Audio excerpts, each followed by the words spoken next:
I have a rating system for clubs on this tour especially because I haven't done this kind of mob town tour for 40 years. Yeah. I have a rating system 1 to 10 for each club. And you have different factors. Food can be part of it. Dressing room. Toilets. What about audience? That's not really important. Really, I'm talking more about amenities. You're talking about amenities. Yeah. A sound. Yeah. That'll be an issue. A size of stage. Can you rate this club before you've seen the future clubs, or you need to see another club? No, I have to see all of them, but I'll start a list now.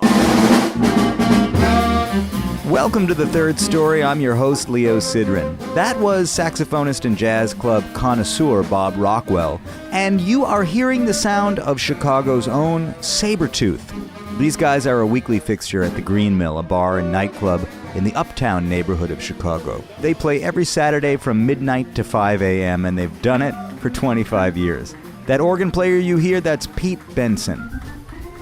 I want to spend some time with you this week at the Green Mill because I think it's really a spectacular and unique place.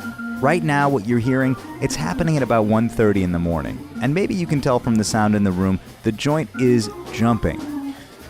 Some folks are in the club because they came to the first show, the one I played with my dad, along with bassist Billy Peterson and saxman Bob Rockwell, who you just met. We're on our Mobtown tour, and if you missed last week's episode that traced the beginning of the tour, I encourage you to go back and check it out. Third-story.com is the place for all your Third Story podcast needs. But just like the music we play, you don't have to know anything going in to enjoy it. Hopefully you'll know why you came when you walk out the door. The Green Mill will stay packed all night. Every weekend it's packed and business is good most nights during the week. It's one of those rare jazz clubs that walks the line and manages to serve the community at large and the musicians too. It's a serious showcase room. Chicago locals like Von Freeman, Kurt Elling, Patricia Barber, and Bobby Broom have all been regulars at the club over the years, and the programming features big names in touring jazz as well. But it's just really a scene. It's alive and it's local. It's full of young people on dates or looking to get lucky, and old people on dates or looking to get lucky. The musicians are treated with respect, and the club manages to keep the folks quiet for the concerts. And if we do our job right, everybody gets lucky. It just gets the formula right. It's got the good alchemy. You'd think this would be normal for a jazz club, but it's not. It's very rare. I don't know any other place like this. You know, Bob Rockwell may have forgotten to consider one main thing in his club rating system, the club owner and how the owner affects the music and the scene. And nowhere is that more true than at the Green Mill. In this case, the owner is Dave Jemilo. We'll talk to him a little later, and it's worth waiting for, but for now, back to the bar. On a night like tonight, one might wander in for the last drink before heading home, or they might have come when the sun was still high, just after work maybe, for a happy hour drink, to check out the blind Hammond B3 virtuoso Chris Foreman holding court in the afternoon. The funny thing is, the Green Mill doesn't have one Hammond B3 organ. It has two. One of them is on the stage. That's the one Pete Benson is playing. But the other one, the one Chris plays, that's behind the bar. See, there's something I learned on this tour. While many people refer to the road leading from Chicago to Pittsburgh as the Rust Belt, those with the real secret information know it by another name, the B3 belt. Chris has been putting his notch in that belt here at the Mill every Friday and every Sunday too, for 15 years. I ran into him outside the club in the afternoon, talked to him for a sec before checking out his greasy set. Chris, I want to say hello. My name is Leo Sidran. I'm Ben Sidran's son. How are you, man? Well, you know what? One good thing about it, if you got to be somewhere on Thanksgiving Day, you and your dad are right there. You can't say, "Oh, Dad, I can't be with you." If you got a job on Thanksgiving Day, it ain't even a job, man.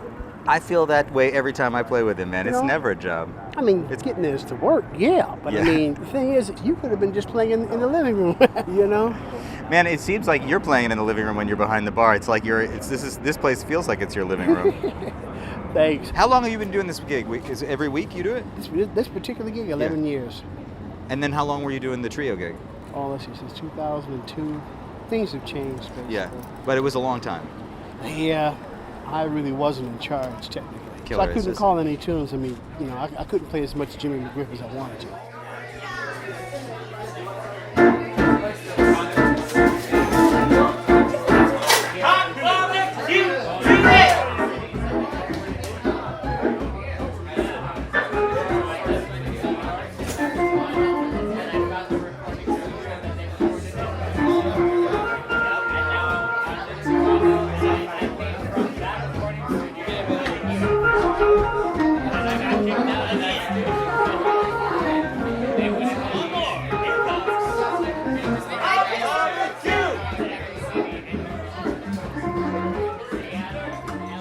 Chris Foreman offering up his hot barbecue at the Green Mill. Chicago's a classic town, and there are so many stories that could be told about it. Here's one. DuSable High School on the south side of town turned out some of the greatest players of a generation under the direction of the music instructor Captain Walter Dyett. Nat Cole, Dinah Washington, Johnny Hartman, Wilbur Ware, and Richard Davis, they were all students of the captain, and all of them would go on to make history in the music. But for our man Bob Rockwell, the real legacy is in the saxophone players, specifically the tenor players, Johnny Griffin, Gene Ammons, Clifford Jordan, Eddie Harris, Von Freeman. These were the ghosts in the room for him last night. See, Bob Rockwell, he's a deeply original guy. He moved to Copenhagen 35 years ago. He's one of those classic American expat musicians, and he's back on the road in the B3 belt for the first time in 40 years. In many ways, he's been on the road his whole life. Even lunch with friends is on the side of the road. Here he is at an outdoor cafe talking about what it's like for him to confront all these ghosts again now, and explaining why he left in the first place. You're a very, what's the word I'm looking for? Cult. Underground. I am an underground cult kind of guy. Yes. Yeah. I'm happy with that. But I got a lot of positive response here, man. People dug me. I was like, really okay, man. Guys, this is a tenor town, man. Just think of the history here, man. You know, Griff and Jug and Eddie Harris, you know, and cats Freeman, hung Von here. Freeman. Von, all the cats that went to DuSable High School. I'm more daunted to play here than in New York City in a way. You know, because it's the tradition of a real original kind of saxophone play. Real personal cats, man. You can have tell. a real personal sound. So I know that, and for a long time I didn't want to be like that. Yeah, but I was afraid of it, and I didn't fit in New York in a way. Yeah, You were telling me about why you went to Copenhagen, and you said you ended by saying you were helping that bass player from Denmark. And then I met this chick.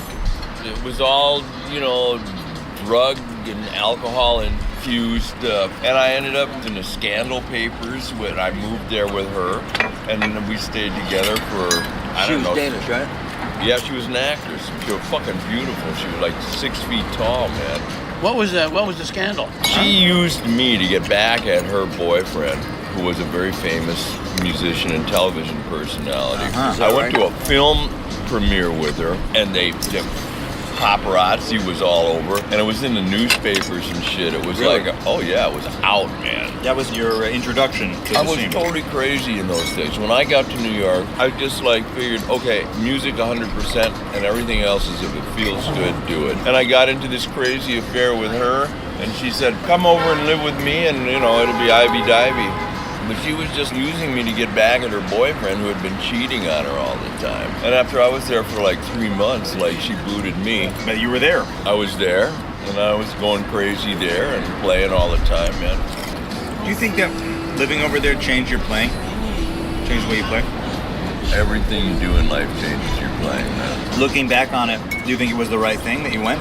You don't know in the moment, man. You don't know right from wrong. I knew I wanted to get out of America from when I was 23.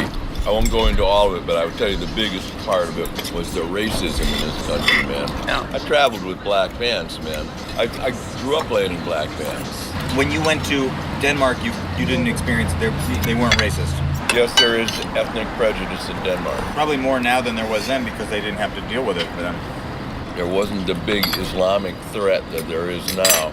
It's harder and harder to meet the requirements to move over there. When I moved to Denmark, I ended up getting married to my girlfriend. It was her idea because I was being hassled so much. I had to go through so much shit. And every jazz gig I had to have a letter from the band leader saying that he couldn't use a Danish guy. Right. Yeah. Then things started to change, and then it was getting harder and harder for me. They were putting, more shit on me. And then she said, all right, let's just get married for 2 years. Now you got to be married for 7 years. It's kind of like a lease, isn't it? Lease on love. Yeah, but that's called a performa marriage, and you're not supposed to do it. No. And the police come around and check. Are you living together? If you're living together. But if you really want to show that you're really married, when they come to check and see if you're really deeply in love, they should fight in front of the police a little bit. argue. They'll say, okay, these people are Okay, they seem like they actually might be married. might be married, yeah. Argue about something, you know? Okay, so we're in Chicago, and I guess we need to set the stage just briefly before we move on for the Green Mill, because, of course, the Green Mill, in some ways, is the flagship gig, not for reasons that can be easily articulated. Food in the area, not great. No. Not a lot of choices.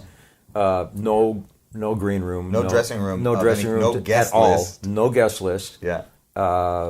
The bathroom is basically on the stage. On the stage. Yeah. And so while you're playing, people are walking across the stage to go to the bathroom behind you.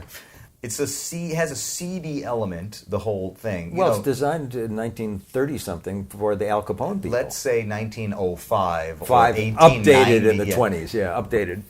It's, of course, run by Dave Jemilo, one of the great jazz club proprietors, I think, ever, of any time. Which is, talk about context. This guy creates context. This guy creates the meaning for the evening. No question about it. No, we are in his home. We got to talk to him later. We just the sound of his voice. Ladies and gentlemen, Dave Jemilo. You know, I asked you last night. Yeah. And I know I've said this to you before. Every time I come to this club, I feel the same way. It's filled with people who are here for the club. Yeah. Sometimes they might be here for the music.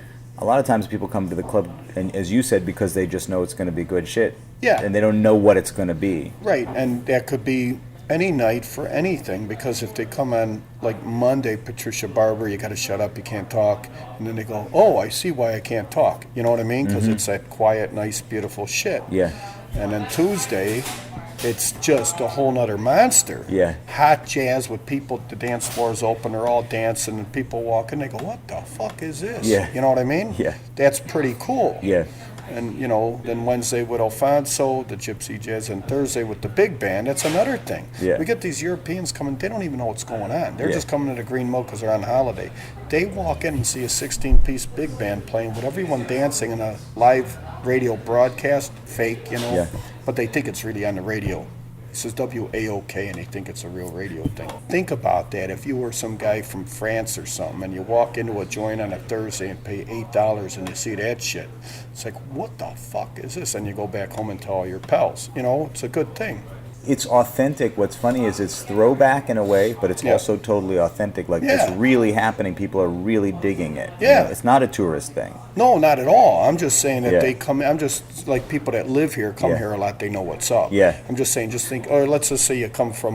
You Sure. know, Truth or Consequences, New Mexico, or something, and you walk into here and you see this shit, you freak out. Yeah. Because and even like I worked Sunday because Laura's on vacation. That's why I'm here with you right now. Yeah. Man, Joe Patterson Trio starts 11 o'clock at night on a Sunday after the Poetry Slam. Behind the bar, guitar, Hammond B3 organ, Chris Foreman, and drums, Alex Hall. It is so cool. It's that greasy Jimmy McGriff 1960s Chitlin circuit, just shit going on. Yeah. And place goes, we're packed. Yeah. 11 o'clock at night, all the hipsters come in because it's the thing. They're all, and all the guitar nerds line up at the bar to watch Joe playing his 1963 Gibson with a 1959 amp with a 1959 reverb unit attached because they didn't make them yet. Yeah. Connected. That's how authentic. And then he says, oh yeah, Mike Schlick's playing drums tonight. His drums are from 1964. This is, or 65. He goes, this is going to be the quintessential 1964 set tonight of Jimmy McGriff. You know, that kind of thing. Unbelievable. I asked Chris yesterday how long he's been doing this, and he said, well, you know, it changed. I was doing it with one thing. Kimberly Gordon, yeah. He said, you know, I loved playing with Bobby, but I didn't get to play as much. He said I didn't get to play as much Jimmy McGriff as I wanted to. Right. They didn't let him play the McGriff enough, you know. Were you a big music fan before you started the club?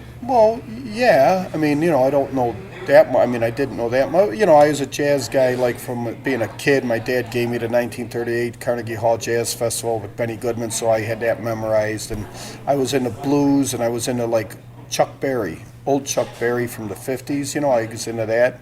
I played the piano, but you guys would call me an instrument owner. Mm-hmm. You know, I can't read a jazz chart. I could read music and play it, but I can't transpose. You know, you quit lessons when you're learning all that shit because you hate it. Yeah. You know, you go play baseball, football, and shit instead of, you know, staying going at to your home. piano lessons. So, but I know you know, enough to know if something's fucked up, you know, or if something's good. Usually, sometimes I don't get it, but Like what? What do you mean? well, like if there's a mistake, Oh, I see. you know, sometimes I'll get it. And what I do like is, like, I know, like you guys, I know well enough I could go Yeah. to you or Ben or Yeah. Billy or something and say, hey man, on that one song, did you guys fuck up right here? Yeah. And you could tell me, yeah, we fucked up. Yeah. You know what I mean? I Yeah. like to know if I'm right or not. Yeah. Like with the big band Thursday, the singer come in and then I saw her stop and then she started again. She come in at the wrong spot. Well, that was easy to notice and it was no big deal, you Yeah. know, but I like to try to learn stuff. So guys I know pretty well, I could say, okay, what did you do there? You know, that kind of stuff. Yeah, sure. It's fun. You know, it's fun to listen. So tell me how you came to own the Green Mill. Well, the first time I got to hear about it was my dad would take me out when I was like 16, you know. My parents are divorced and he would take me out to dinner. He's a cab driver, kind of a bust out, but you know, we'd go out and we were driving by here one day because he lived on the north side, I was on the south side, and he goes, oh, sir, it's the Green Mill. I used to go there for a nightcap after going dancing at the Aragon Ballroom. I go, oh, cool. And I remember that, and he said, oh, yeah, you know, me and Duke, that was his best friend, Southside Polacks, they'd go Aragon Ballroom when they're 18 looking for, like, you know, this sound, sorry if this is a bad thing, but we go look for 35-year-old divorced ladies that wanted some young meat, you know. And then we'd go to the Green Mill for a nightcap before we went back to their flat and do, you know what I mean, you know, like that, you know, when your dad's telling a 16-year-old. Yeah, right. So I always remembered that. And then when I was of age and I had a joint already, I was dating a girl, we'd go to dive bars. I said, come on, let's go to the Green Mill, 'cause it's really rough. And we walked in, man, and there's drunks passed out on the floor, and we're stepping over them to get a seat. And there's the first night, there's two lesbians beating each other up in the bathroom. I go to the bartender, you want me to break that? Let them go, who cares? I mean, it was rough. Guys shooting up heroin in the boots, you know. And I go, oh, this is beautiful. You know? Well, because you could kind of see past. I mean, everything was torn apart. Yeah. You know, this stage wasn't here or nothing. Yeah. So I swung a deal with I found out who the owner was. I kept coming in for like 6 months, talking to him. He was in debt. He owed money and rent. So Right. I was able to Make a deal. make a deal. And, you know, instead of him getting thrown out and me taking over, I actually paid him money because the owners of the building, like, used a down payment for the back rent. Uh-huh. You know, because they could have thrown him out, but they didn't, which is cool. And he lived for a few years. He was here since 1938, and he died, what the fuck would it be, like 10 years ago maybe? He owned it since 38? He had owned it He since... worked here since 38. He bought it in 1960. Mm-hmm. So he had it 26 years, and I'm the first guy to pass him up. I'm 31 years. And when was it built? 1907. It opened in 07. Yeah. So, And what do you know about the history of the place? well, 1907 it was called Pop Morris's Roadhouse, which was pretty much just like the stop here before you see the dead relatives in the cemetery behind us. That's what I was told, you know. In the 1910, the Jemilo brothers bought it, named it the Green Mill, and it became more of a, they had beer gardens outside. It was a real big operation at the time, and S&A Studios was down the block, you know, the silent movie, where they made silent movies, and apparently Charlie Chaplin to come in, what's the guy, Wallace Berry, you know, when they'd make westerns, they'd ride their horses and pitch them outside. They had a hitching post. Uh-huh. And, you know, come in for a drink, stuff like that. Sophie Tucker played here. So it was a cabaret or it was like a nightclub? It was music? Yeah, I mean, I got advertising from 1914. A woman, Isadora Patricola, she was a big star or something. And I don't even know what the music was called then, Yeah. you know. Wasn't jazz? Oh, I don't no, think it I was don't jazz. think so. I think that Jelly Roll Morton started that a little bit later. Yeah. But she was playing here, and apparently there's a story that Steve told me that she was giving it to one of the Jemilo brothers, the owners, and he was messing around on her, so she shot him in the ass or something. You know, it could have been with a shotgun or something. Yeah. But I guess he was fine. But Yeah. that's the story I heard. So I had always heard that there were tunnels under the club. yeah, there still are. Yeah. And what did they do? What did they connect to? Well, now not as much as it used to be, Yeah. but it used to be able to get under the street, and apparently, supposedly, it went to the Aragon Ballroom, because the Aragon Ballroom, my piano tuner works there, and he actually has an apartment in the sub-basement. He found a stairwell going even farther down with tunnel going this way. And then you could get to the Uptown Theater, and it's all bricked up. I don't know if you're able to get out other ways or not, but I mean, there's still one way you could get out through the tunnels now, but I never tell nobody because they could come in and rob you then. And were the tunnels designed for quick escape or just to connect buildings? You know, it's a tough call. I don't think they were designed for quick escape, but they were used for that, you know, at some point. During Prohibition? Yeah. Because, I mean, it was built before Prohibition, so the tunnels were there. But there's rooms off to the sides where they could have anything goes parties, where, you know, you could have girls gambling, booze, you know, all kinds of, I mean, they had booze up here anyway. But, yeah. You know, you could do stuff that you just don't do in public.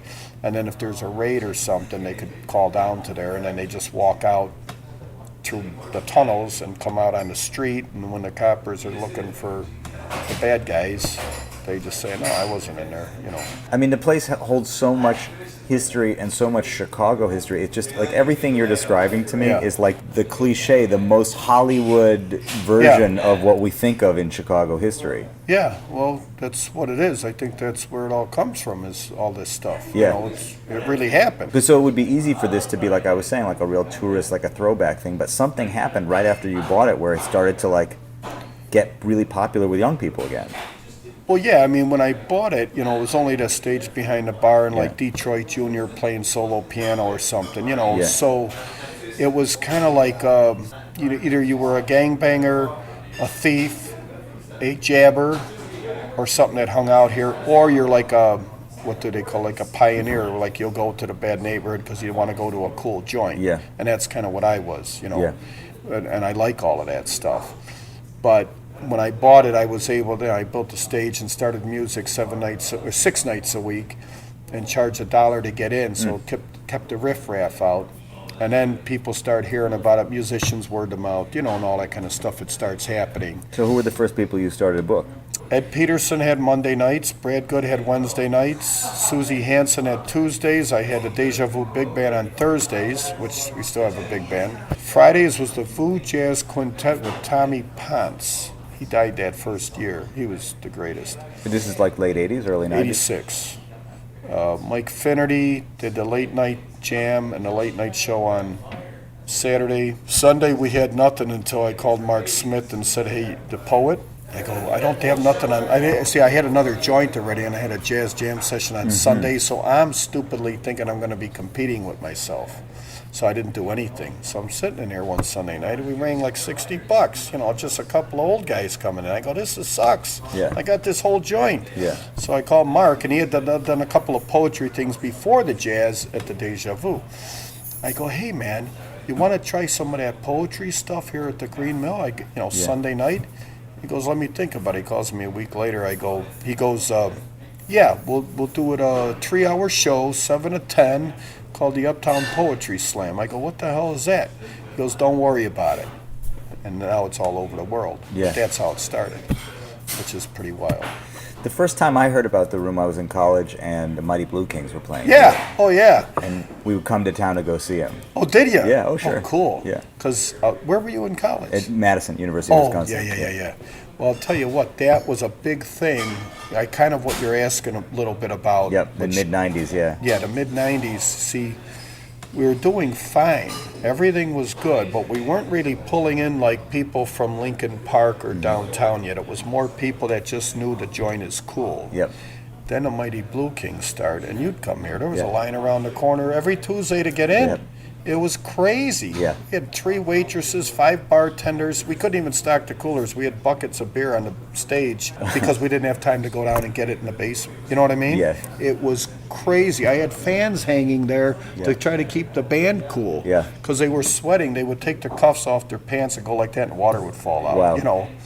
It was fun. Yeah. But my point is that brought a lot of people now to see them, yes. And then they thought, oh, this joint's cool. Then they would come other times, yes. You know what I mean? And then if you have a good product, like how you were saying, people come here, they don't even know what's going on. Yeah. You have a good product, they're going to come any night. Yes. And I don't know what's going on, but I know it's going to be good kind of thing. Yes. And it worked out. So that was a big move on that, that Mighty Blue King. The other one was Kurt Elling, and I interviewed him last year in New York, and we talked about how significant his residency was for him here and his development and being part of that community. Sure. And he was another big draw. Yeah, but it's funny. He was sitting in with Ed Peterson on Monday, and I was working the door, and he wasn't getting paid. Yeah. He was just sitting in. I wouldn't even give him a gig yet, And Bruce Lundvall comes in and sees him and says, "Oh man, I'm going to sign you." He didn't even have his gig yet when he got signed? No. Yeah. And then he starts hitting it, and I go, okay. And then Brad Good was moving to Cincinnati to be a professor. That was like 8 years, so he was there 8 years, so it'd be 1994, and that's when Kurt got the Wednesdays. And then he was building. But think about this, you're a musician, and especially if you're a singer trying out new stuff, because, he does all this kind of, at the time, kind of weird shit, man, like Mark Murphy, John Hendricks, you got to try this stuff out, and you want to do it in front of a live audience, and if you're getting big money at some big fancy place, you try, but you do it here. What was I charging, $5-6? And you see Kurt Elling for 3 sets. They make a mistake, who cares? He knows everybody. They're here every week. So it was a good thing for him to be able to blow, make mistakes if he had to, and learn from that. Yeah. It was great.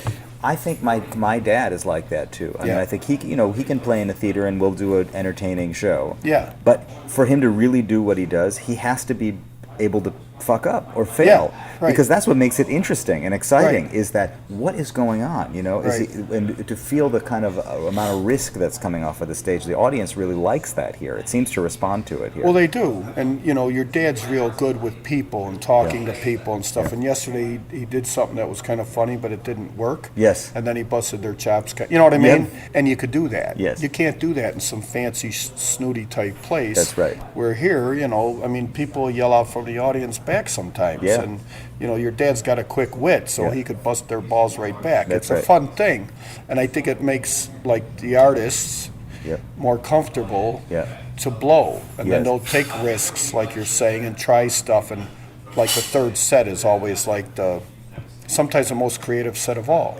I'm glad that you bring that up, because I don't know if you heard last night, but we got to the end of the second set. He's really a 2-set act, and we got to the end of it. And I think just by force of habit, he said, "Oh, we'll see you tomorrow." And I said, "No, man, we got another set." Thank God for that microphone. Yeah, no kidding. Yeah. But that third set, that's a challenge, on a lot of levels, and you have to.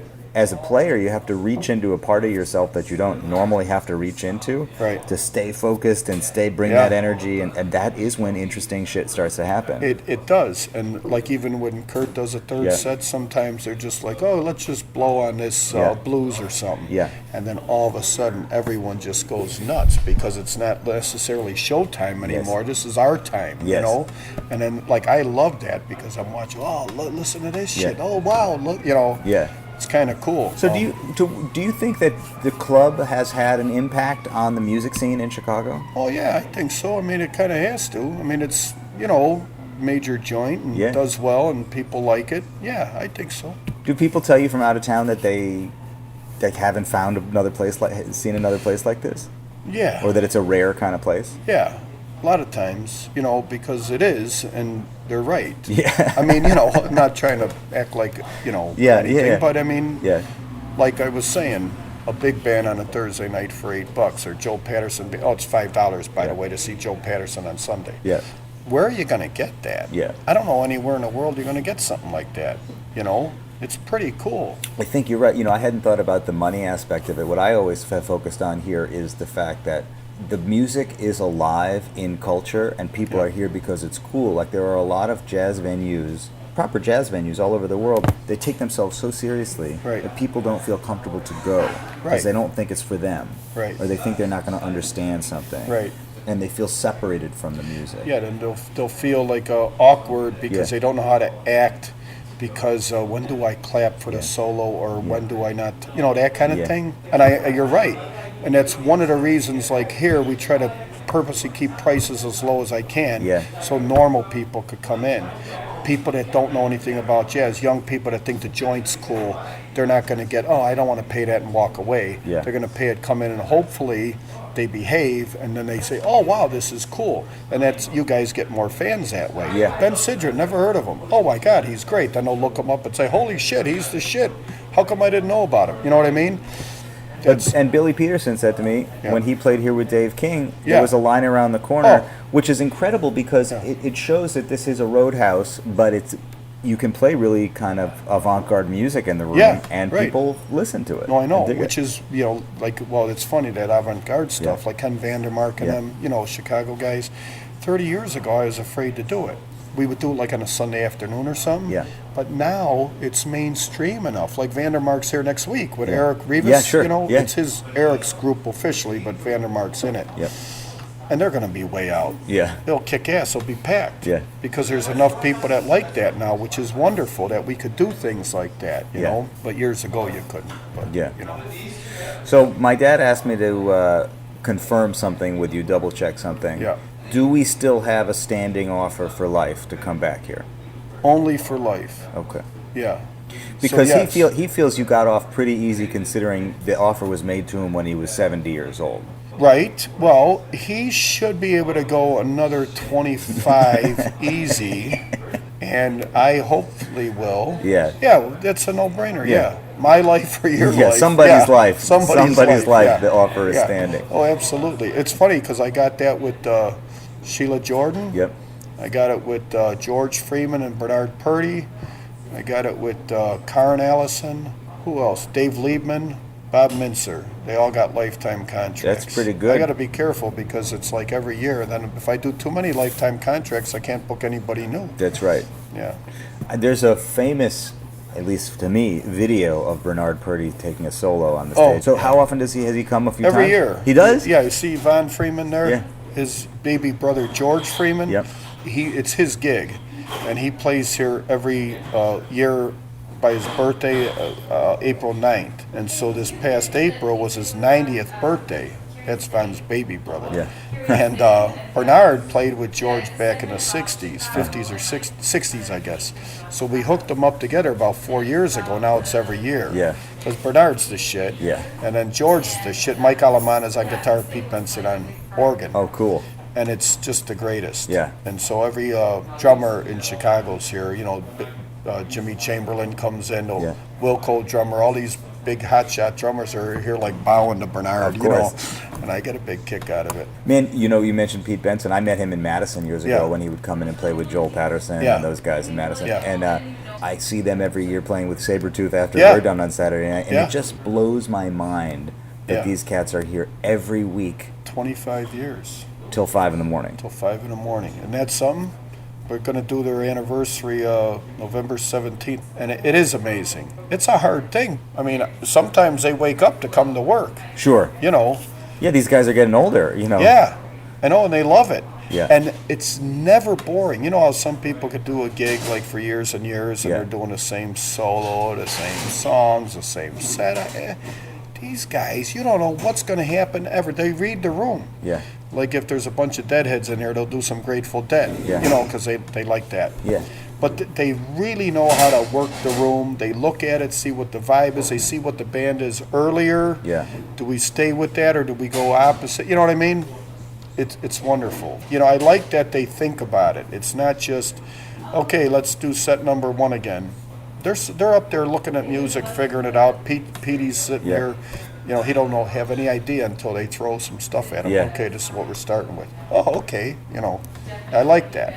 How do you deal with the fact that so many people, I would imagine people want to play here and are Yeah. hitting you up all the time to play here. I'm not good at it. I don't always answer the phone. I don't return phone calls very well. That's a terrible thing on my part because I have a hard time saying no. And then sometimes you say no and they go crazy on you. And I'm like, fuck, I have to spend a half hour explaining it to you now. You know what I mean? But, I think I do okay. I mean, I'm booked in the way into next year already. Yeah. And it's all, I think all good stuff. Yeah. Sometimes you might make a mistake, but, you get pretty good at it and try to keep it varied, a lot of different kinds of things. You look for new things. You take recommendations from other people. Yeah, it's okay. So the hardest part is when you have to say no. Yeah, well, for me, just because I'm not good at it, whatever. I just got to get tougher. You've been here longer and longer and longer. You know who to trust. Generally, you kind of know what's going to work. This is a real Chicago joint. Yeah. And, I'm South Side, inner city Chicago guy. Yeah. So, and my personality, I think, comes across in the joint, and it kind of has to. Yeah. Because that's the thing. Not that everyone has to be like me, and I don't book stuff just that I like. I'll book things that I know other people like, and I might not be that crazy about, but I know it's really, really good. I don't know what I'm trying to say, but... It's a Chicago place. Yeah, it is. And if you try to do it somewhere else, it's just they'd look at you like, huh? It might not work. Well, you, to me, are so Chicago. Yeah. I mean, I'm sure people have said that to you before, Well, or yeah. you know that, but you're like... You know what I think you're saying I'm getting is... This is authentic Chicago, and if you try to do it somewhere else, it would be that you're pushing it on them. Yeah. And you just can't do it somewhere else. We're not trying to be cool. Yeah. We just are, I guess. You know what I'm saying? Yeah. Like if you're trying too hard, then you're just not. You're, what is it? You're whack. Is that what somebody calls it? I don't know. That's a thing. You said last night that you try not to smile. Took a picture of you, and you said, I don't like to be seen smiling too much. People take advantage of it. Yeah, right. Yeah, you got to keep your badass shit going. Yeah. But that's okay. Yeah. But yeah, you're right. It probably wouldn't work anywhere else. And if it did, it can, but it would be fake. You know what I mean? It wouldn't be the same thing. So we just do what we do, and we don't have drink menus like everyone comes. And you don't have drink food. Menu. You won't do any food. No. Well, because there's no kid. It would be impossible to do. But I think you told me once you tried to have chips or something, and then the rats showed up. Yeah. We had to get rid of them. Yeah. So nothing. No. Well, yeah. If you get a martini, you get an olive. When people call, they say, "Can we have dinner?" And that's what I tell them. They usually giggle. Sometimes they don't get it. But, you have about 5 martinis. You're on the floor. So. You have a lot of drunks here, though. I will say, not bad drunks, but people drink here. They really get really get loose here. Yeah. It's not just that jazz nerd crowd. Yeah. There are people here to hit it. Yeah. Man, I've come here sometimes like with my girlfriend or something just to try to have fun. Yeah. It's hard because you're always looking to want to work and help or something. But sometimes it's night off. Oh, I love this band. Let's go by the joint, Man, I love it. It's a great, and I just want to hammer it. Let's go. Let's have fun. Yeah. You want to buy people drinks. Yeah. It's like when you're having fun, you want to blow some dough. I mean, if you can.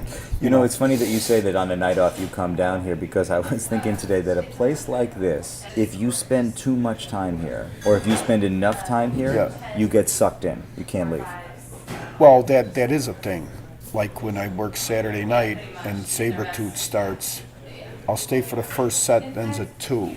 Then I gotta go, because if they start again, then I can't leave. Yeah.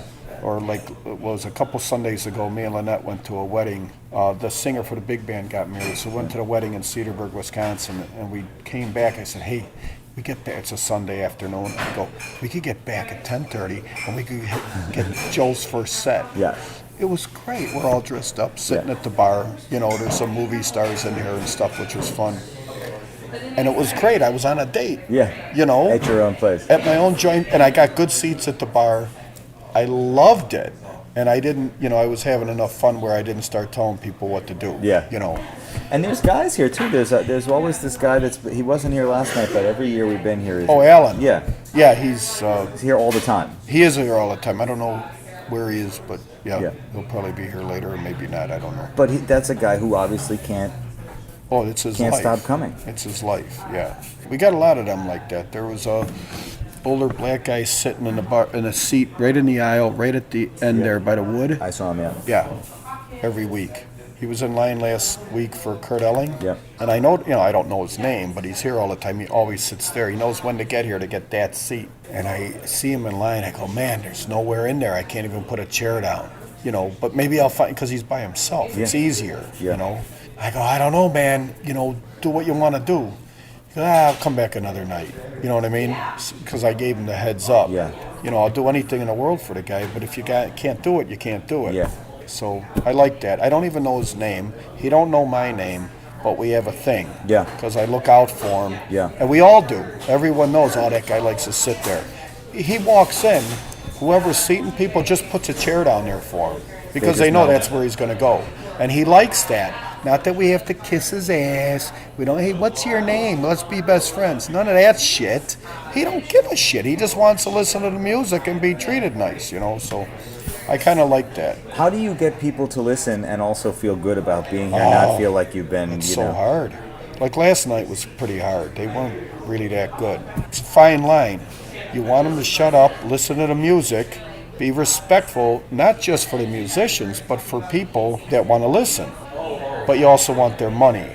You know what I mean? You can't throw out everyone that talks because you'll go broke. Give me all your money and then shut up. It's kind of a hard thing. But we're better now because everyone working, you could hear all the shushing. Too Tall Terry at the front door, Jason the manager, Nathan, Big Al. We're all doing it at the same time. And the Big Al looks scary, even though he's not. But he looks scary. Too Tall Terry's so tall, they're afraid of him. And I don't smile, so they're all afraid of me. So if you look tough and you tell them to be quiet, then it usually works, Yeah. But I think that goes into what you talk about your personality and why it's just you're just well suited for it. I guess you find a way to be kind of have an attitude, but also let people know that you're doing it with a certain amount of love. Yeah, right. Well, yeah, right. We're don't like if they don't get it, I say, look, this guy over here paid this money to see this band. Yeah. Just stifle it. Let the guy listen. Yeah. Oh, okay. You know what I mean? Yeah. Sometimes they never get it, and you roll your eyes and walk away. But it's funny. There's just a funny thing. I had a guy once tell me that I didn't have the panache to run a joint. Yeah. Which I don't, but it works. Yeah. So you need me to take care of things. Yeah, I just kind of laughed. I said, okay. And, I don't know what panache even is. But it's pretty funny. But it works out just fine. Well, whatever you have, it's working. Yeah. Dave Jemilo. Yes, sir. Thank you for doing this, for making this room available to the world, for contributing to the Chicago scene and beyond, for booking us for life. Well, I'm happy to do it. It beats working in a factory, so it's good. Yeah. Dave Jemilo talks straight, shoot from the hip, and never let him see you smile. What a beautiful guy. World class, my friends. World class. Now is as good a time as any to remind you where to go to get more of this good podcast content. third-story.com. If you like hearing from music presenters and club owners, check out my conversations with George Wein, who created the Newport Jazz Festival, Spike Wilner from Smalls in New York, Michael Dorff, he started the Knitting Factory and City Winery, or Adam Schatz from Winter Jazz Fest in New York. Or if you want to get down into the Chicago thing, check out my conversations with harmonica virtuoso Howard Levy or vocalist Kurt Elling. In fact, last year when I talked to Kurt, we spoke about that period in his life when he was sitting in at the Green Mill, how it influenced his development, and what Chicago means to him today. Here's a little clip from that interview. I realized, going out to sit in with friends, that it was a world that was existing in the present tense. And it wasn't a matter of, oh, that happened then, what a glorious time that must have been to be a part of that. It was happening now, and it is happening now, in the continuation of a certain line of cultural existence that is seductive immediately and permanently, to me, is alive and thriving in its own way, and has embraced much, much more than its inception would have implied was possible. You know, when I was in those clubs and sitting in with Von Freeman and Eddie Johnson and Ed Peterson and on the Chicago scene, I mean, I had a schedule every night. It was like Monday night, go to the Mill, listen to them. Sit in, don't sit in. Most important thing, be out. Listen to what they're doing. They're doing incredible. Tuesday night, Von Freeman. What are you going to sing? What key is it going to be in? Practice that. Wednesday night, go to Alexander Steak. Thursday night, go to the showcase. Check out who's there. Friday night, who's in town. Maybe I got a gig for a wedding. Chicago gave me so much. To have guys like the people we've mentioned before, these older, more established historical figures, welcome me again and again. And then, among the rank and file of guys that were on the scene at the time, I'm sure at first it was, okay, well, here's some singer. He's got a gig. Sure, I'll go out with this guy. He seems like a nice enough guy. Kind of a dork, but okay. It's a $50 gig. Sure, I'll play that. But I kept coming at him again and again and again. And I asked him questions. And so what was it like playing with Buddy Rich? Or what was it like doing this? And how did you figure this problem out? Well, that's a you know, man, musicians always want cats to ask them questions about the music. Everybody in the world wants to feel like they're an expert at something and have somebody paying attention to them. The quality of players in Chicago, even maybe even more so now than then, but certainly then, I mean, it was a deep bench. And I could go to guys who were playing the real thing and tap them. I moved to New York from the Midwest too. I understand the pull in a lot of ways, but you seemed to have everything set up for you in Chicago. And as long as you were there at the mill once a week, the world was spinning on its axis. And, you know, when that changed, I think it was disruptive. I have fundamental mental problems, and I didn't want to not have done some version of New York. The traditional pull, the historic pull. I'm proud of myself for ripping up the roots, and now it's 8, almost 9 years here in town. And, you know, 4 out of 5 guys in my band are still Chicago guys. I know.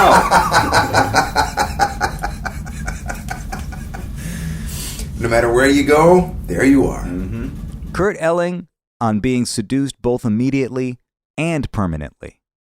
It's true wherever you go, there you are, but for now, we're still in Chicago. Folks, before I leave you today, I want to put a little bit of music in your ears. Here's how we opened our set in Chicago last month. It's a bit delirious, but I remember how it felt going down, and when I listen back again today, I have that same feeling. I can picture the room. I can picture the people all huddled together, the guys in the band, and when I look across the stage from behind the drums toward my dad at the piano, I picture him happy. I'll be back again next week with a 3rd installment of the Mobtown Tour, this time from Milwaukee. Seriously, don't sleep on Milwaukee. It's going to be a great one. Anyway, dig this. Ecclesiastes in the Bible said there's nothing new under the sun. There's a time for all things. Now is the time to feel good in spite of conditions. It's our obligation. There are a lot of people out there who don't want you to feel good. They want you to feel uptight, and the reason is quite simple. They know when you're feeling scared, when you feel nervous, when you feel your life is out of control, you're going to go shopping, you're going to buy stuff. See, it's all about money. Follow the money. People out there buying another television, another automobile. They got nowhere to go, nothing to watch, but they're out there buying this stuff. I don't blame us. We're just the children of the market economy. Let's just call it that. Cash flow. Cash flow.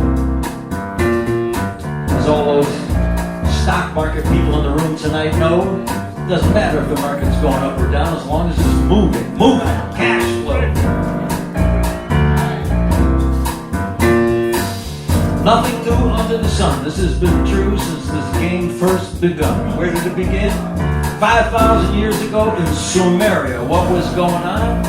They had a lot of gods, Bob. They had like 20, 30 gods. They had the god for the sun, the god for the moon, the god for the almighty God, the god for the bathroom and the living room too. And you know, in the temple back in Sumeria, they had musicians, and those musicians had a gig, man. They were like working regularly.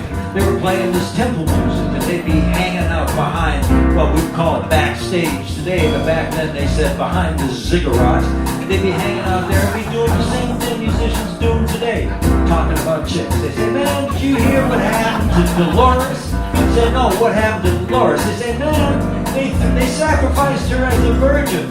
Cat said, man, they had the wrong chick.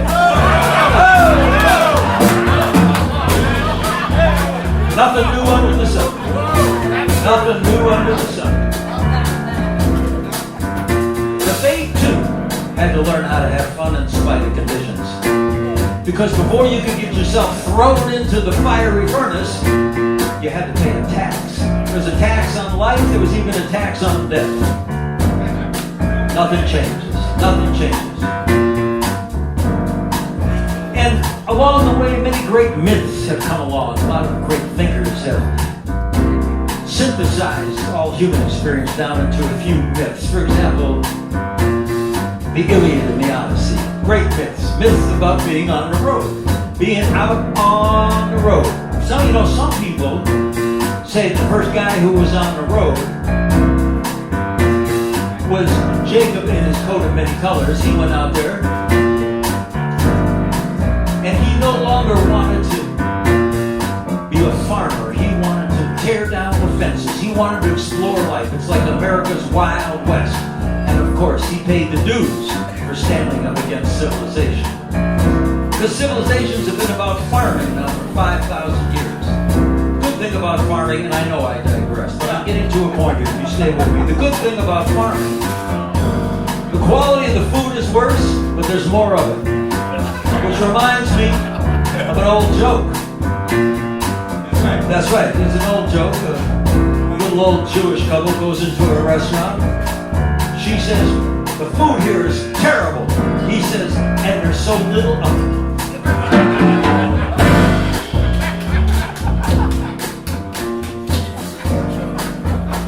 You're not having fun, you're doing it wrong, people.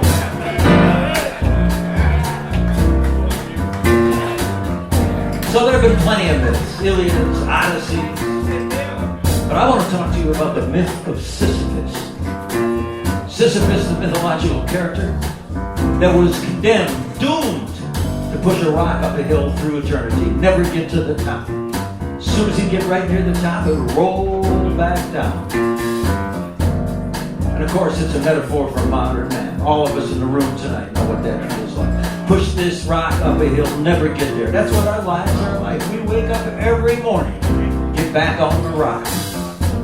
That's what our jobs are, that's what our life is. Even if you got plenty of money, and there's some people in the room tonight got so much money they don't know what to do with it. I'm happy for you.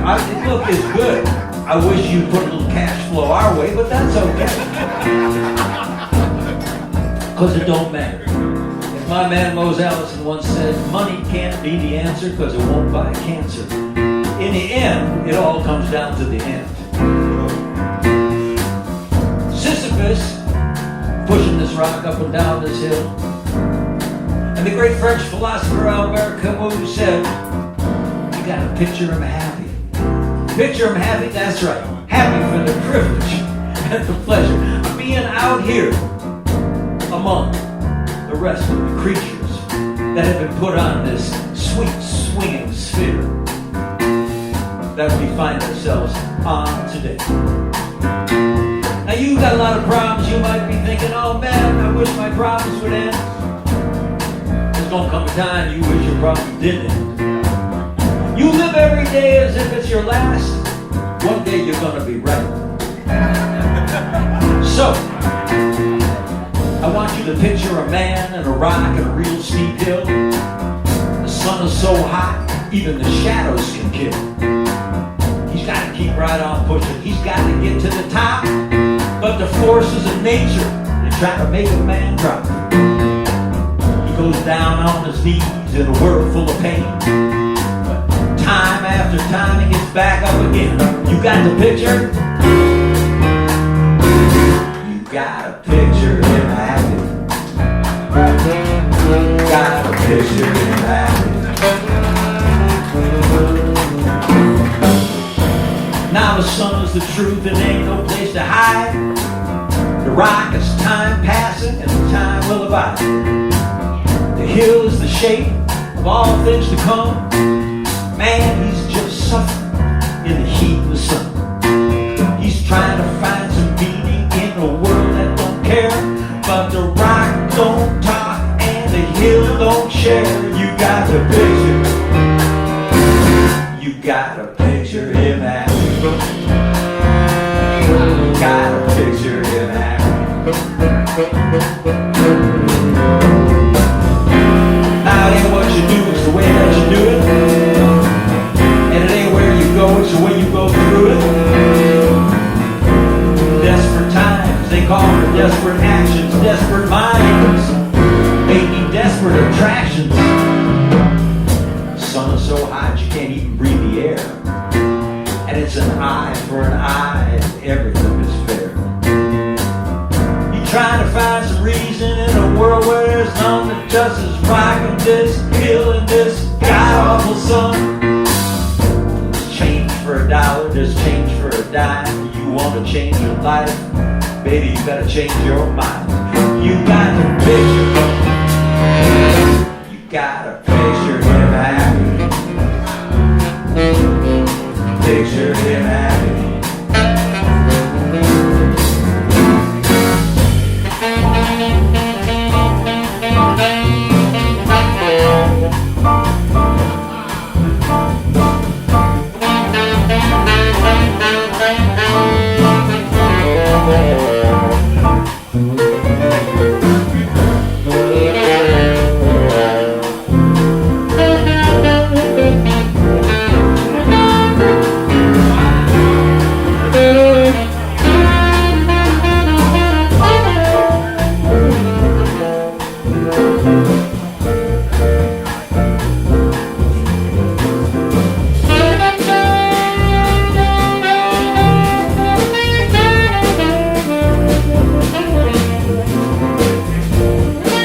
go is the way you go through it.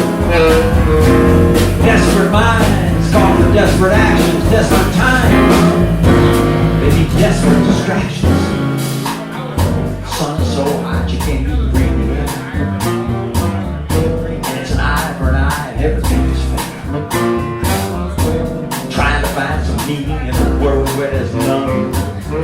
Just as rocking this hill and this god awful sun. But when you get near the top, you'll see a terrible thrill. You'll see another man, you'll see another rock, you'll see them going up another hill. You got the picture? Picture them happy. Picture them happy. Picture them happy. Picture them happy. That's right. Another man, another rock, going up another hill.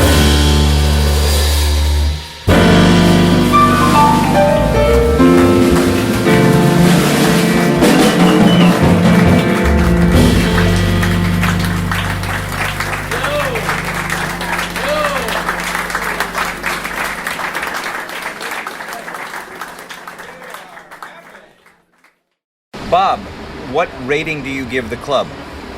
Yeah, that's a good question. I'm gonna work on this, but I say, it's almost beyond category, this club.